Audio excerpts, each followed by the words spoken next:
আচ্ছা, দুনিয়ার থেকে কি লজ্জা শরম সব কিছু চলে গেছে? আমার পিঠের নিচে করে দুইটা বোন মানুষ করলাম, একটা মেয়ে মানুষ করলাম, তিনজনকে আলহামদুলিল্লাহ পরের হাতে দিয়েছি। আল্লাহ তালা খুব সুন্দরভাবে তাদেরকে গোছানোর বা তাদেরকে সুন্দরভাবে আরেকজনের হাতে সোপর্দ করার তৌফিক দিয়েছে আলহামদুলিল্লাহ। আসসালামু আলাইকুম, আমি কামরুন নাহার লাকি, ঢাকা থেকে। আশা করি সবাই খুব ভালো আছেন।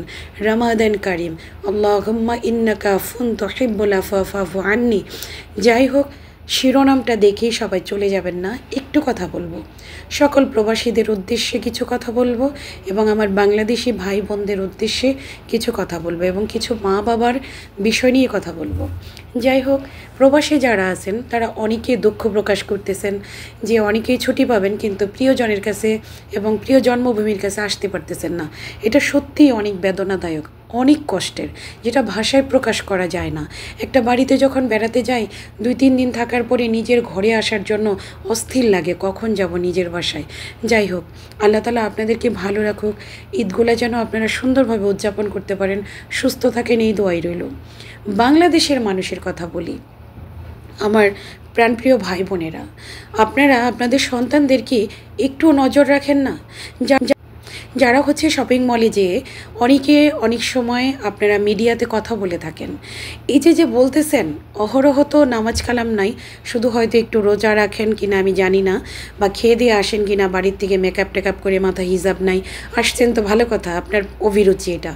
কিন্তু আমরা মুসলিম কান্ট্রি, আপনি এসে বলতে থাকেন যে আমার বয়ফ্রেন্ড আমাকে আনলিমিটেড বাজেট রেখেছে, আমি যা খুশি তা কিনতে পারি। এত নির্লজ্জ হলে কিভাবে? তোমাদের কি বাবা মা নাই? আর বাবা মাদেরকেও বলতে চাই, আপনাদের কি মেরুদণ্ড নাই? কিভাবে এরকম করে ছেড়ে দিয়েছেন? আল্লাহ আল্লাহ আল্লাহ আসান করুক, আল্লাহ হেদায়েত নসিব করুক। আল্লাহ তালা আপনাদেরকে আর কবে বুঝ দিবে? একটা মেয়ে প্রেম করাই তো হারাম, একটা আছে, সে জিনায় মগ্ন আছে, তার ইমান নেই একরকম ধরতে গেলে, সেটাকে আবার পাবলিক প্লেসে এসে বলতেছে। তো ছেলেটা এখানে জুম করে হচ্ছে কাঁঠাল দেখাচ্ছে, ও যে করতে পারে, ছোট্ট একটা পিচ্ছি আমার ভিডিও করে দিচ্ছে। থ্যাংক ইউ বাবাটা, অসংখ্য ধন্যবাদ, ভেরি গুড। তো যাই হোক, এখানে কাঁঠাল ধরেছে, খুব ভালো লাগে এই জায়গাটাতে গেলে আমার। তো যেটা বলতে চেয়েছিলাম, এই যে গলা ফাটিয়ে বলেন আমার বয়ফ্রেন্ড, আমার বয়ফ্রেন্ড, আরে ভাই, লজ্জা শরম কি কিছুই নাই, কিছুই নাই। আমরা তো একেবারে সেকালের না, 2001-এর ব্যাচ, আমরা 90 দশকের মানুষ, আমরা 86-র 12ই জুলাইতে আমার জন্ম। এখনও আমার নিজের হাজব্যান্ডের সাথে ফোনে কথা বলতে গেলে বাবা মার সামনে আমার লজ্জা লাগে, বা শ্বশুর শাশুড়ির সামনে বা মুরব্বীদের সামনে তার সাথে বসতে গেলে আমার লজ্জা লাগে।